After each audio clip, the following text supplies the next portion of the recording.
hate crime. Today, prosecutors filed federal charges against the man accused of stabbing 5 people in a Hanukkah celebration. New York investigators say Grafton Thomas stormed inside a rabbi's home in Monsey on Saturday night, stabbing people with a machete. One person is in critical condition. Authorities say Thomas searched online for "Why did Hitler hate Jews?" Thomas's family says he has a history of mental illness.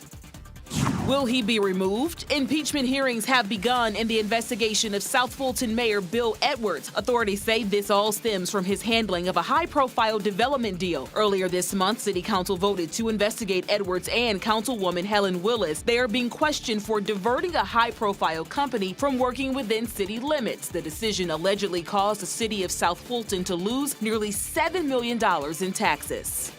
Weather woes. Winter weather is throwing a wrench in travel plans ahead of New Year's Eve. A massive system dropping snow, ice, and rain across parts of the country, impacting millions. But good news in the Big Apple is expected to be dry for the party peeps packing Times Square for New Year's Eve.